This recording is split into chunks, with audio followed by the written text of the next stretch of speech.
January 11, 2024. Ngayon, ipapakita ko kung paano mag-restore or import ng MetaMask account.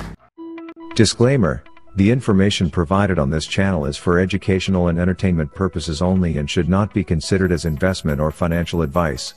Cryptocurrency investing involves risk and may not be suitable for all investors. You should always do your own research and due diligence before making any investment decisions. We do not guarantee the accuracy or completeness of any information presented on this channel, and we will not be liable for any loss or damage arising from reliance on such information. Sa previous video na ginawa ko dito sa channel, pinakita ko kung paano mag-download and install ng MetaMask.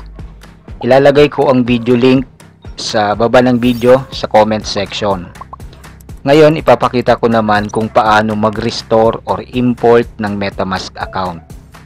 Isa sa pinaka-importante na dapat natin malaman kapag gumamit tayo ng mga digital wallet ay kung paano ito i-restore in case magka-problema ang wallet.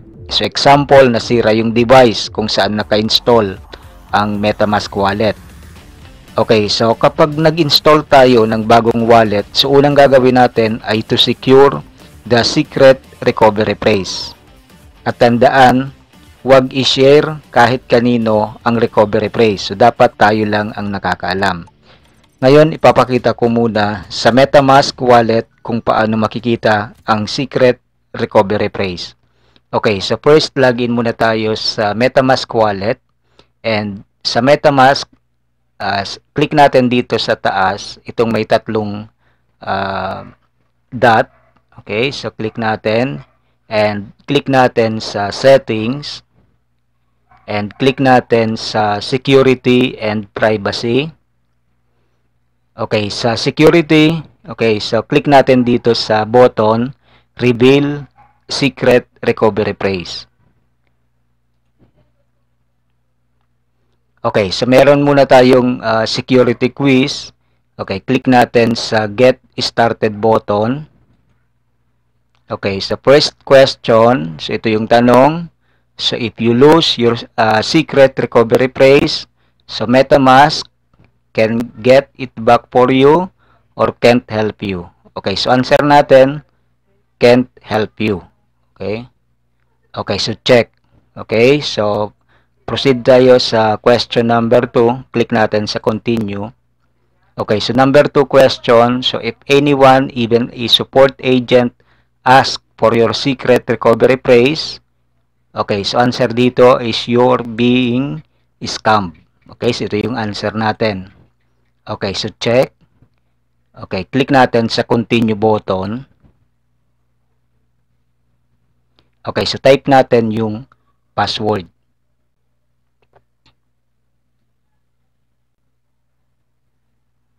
And click natin sa next.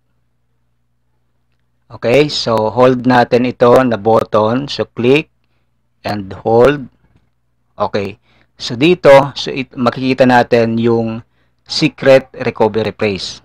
Okay, so ito, pinakita ko dito sa video kasi hindi ko naman ginagamit yung wallet. Okay, so pang tutorial lang itong wallet na ginagamit ko and wala siyang balance, so zero. Pero yung wallet nyo, so hindi nyo pwedeng ipakita yung secret recovery phrase. Okay? Okay, so pwede natin i-copy. Okay, so click natin sa copy. So ngayon, copy muna natin sa notepad. Okay, so ngayon, ipapakita ko kung paano i-restore. Okay, so first, i-uninstall muna natin ang MetaMask wallet dito sa Google Chrome extension. Okay, so paano mag-uninstall? So click natin dito and click natin itong tatlong dot. Okay, so click natin remove from Chrome. Okay, so click natin sa remove. Okay, so na-remove na yung MetaMask. Okay, so dito wala na sa extension yung MetaMask wallet. Okay, so ngayon magre-reinstall ako. Okay, so ang gagawin natin, so download muna. Okay, so click natin dito sa install. And click natin sa add to Chrome. Okay, so click natin sa add extension. Okay, so completed na. So click natin. Okay, so click natin dito sa I agree. And ang gagawin natin, so meron na tayong existing wallet. Okay, so ang isi-select natin dito, itong import. Okay, so click natin sa import an existing wallet. Okay, so click natin sa I agree.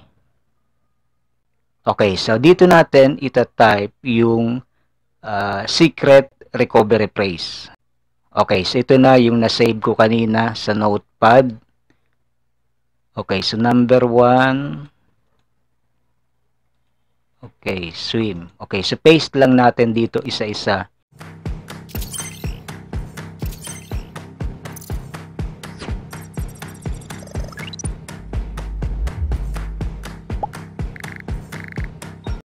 Okay, so ang gagawin lang natin is copy-paste yung recovery phrase dito sa mga text boxes. Okay?